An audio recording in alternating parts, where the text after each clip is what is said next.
the premise of Goodbye Eri is a boy is filming his mother's last days because she has like a terminal illness, and she wants him to like film it and make a good movie out of it.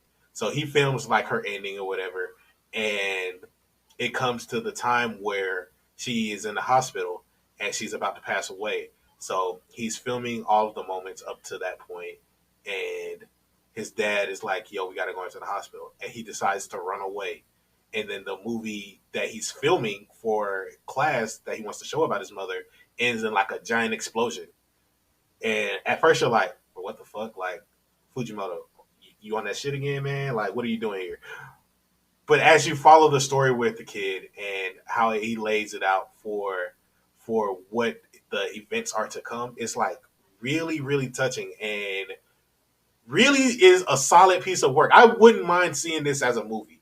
Like, if this gets released, I would not mind seeing it as a standalone movie, and I might go see it twice, three times. No, I completely agree with you. I think that the way that he wrote this, like you wouldn't never have thought like the point of view that he writes it from.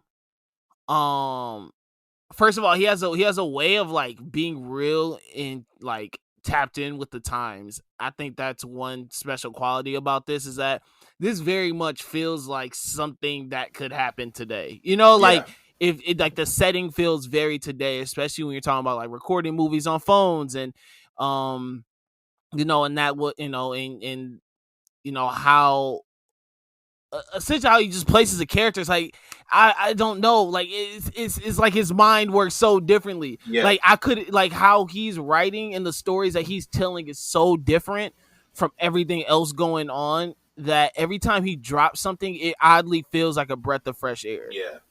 And I like it's so and it feels weird and you're kind of just like and sometimes it could be a tad bit unsettling you're kind of like man this like you said like the premise of it all of it is very morbid it's it's sad especially as you go along with the story I think one of the best parts is how um the best part is obviously like you said the he is this boy is making a video or he starts off making a movie about his mom and showing his mom's like final days because she wanted him to. And you can see the lens that he portrays his mom through the movie. But then as you go along through the story and he talks to his dad, and his dad shows him the footage of his mom's final moments and final words, you kind of tell that wow, the mom that we saw in the movie isn't the mom that we thought she was. yeah, but he depicted And her I in like such a how you great way. yeah, and I love the way that like how many different viewpoints you kind of get.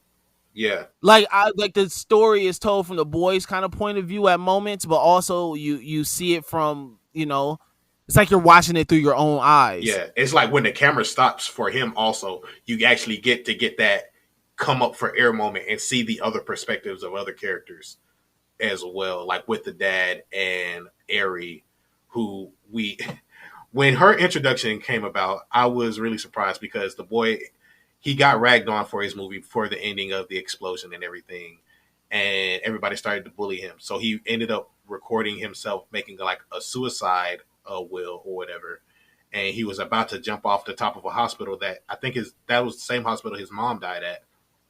And as he's about to hop off, this girl with black hair stands right next to him and she pulls him over and is like, "Hey, you shouldn't do that. I saw your movie, but you know, I saw the promise, but it's really trash. So here's what we're gonna do. We're gonna go to this abandoned room and we're gonna watch a whole bunch of movies until you get the idea of what a movie is supposed to be like." And I really enjoyed that part of the story because like it she comes out of nowhere. I'm not gonna hold you. She comes out of nowhere, but then we start to see like the kind of person that she is, and the way that Fujimoto tells the story, in that he is kind of writing the end to but not only his movie, like in a different way, but also the end to this story. And it happens in such a fantastic way, in my opinion, that he ties the beginning up well with the end, and he's able to shoot for all of the things that he wanted to within this one story. It's like it's so perfect how he was able to tie the beginning and end with Eri together like that.